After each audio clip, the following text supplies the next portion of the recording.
مولانا صاحب کیا آپ ہمیں بتا سکتے ہیں کہ ہمارے نبی کی روزانہ کی زندگی کیسی تھی؟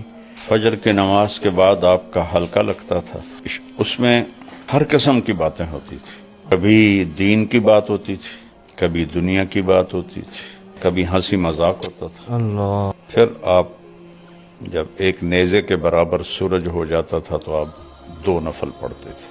تو اس کے بعد آپ مسجد سے نکلتے اور ہر اپنی زوجہ محترمہ کے پاس جاتے اور ان کا حال پوچھتے، اور اس کے بعد آپ تشریف لاتے اس گھر میں جہاں آپ کی باری ہوتی تھی.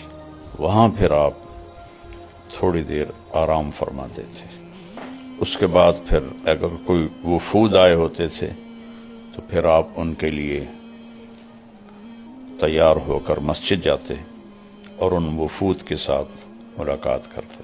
حضرت حسن نے پوچھا ہند بن ابی حالہ سے کہ اللہ کے نبی کیسے تھے؟ انہوں نے کہا دائم الفکرہ طویل الاحسان، لمبی سوچ اور لمبا غم. یہی سوال ایک صحابی نے حضرت عائشہ سے پوچھا اللہ کے نبی کیسے تھے؟ انہوں نے کہا کان ضحاکا بساما، بہت ہنسنے والے، بہت مسکرانے والے. جگہ کے بدلنے سے عمل بدل گیا.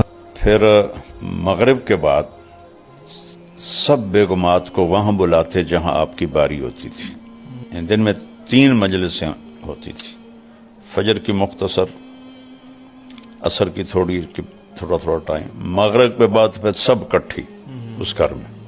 وہاں جتنی دیر وہ بیٹھیں اس کے لیے کوئی ٹائم مقرر نہیں ہوتا تھا.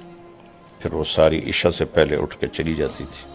اب عشاء کی نماز پڑھا کے آ کے فوراً سو جاتے تھے. لا ثمرۃ بعد العشاء، عشاء کے بعد کوئی مجلس نہیں ہے.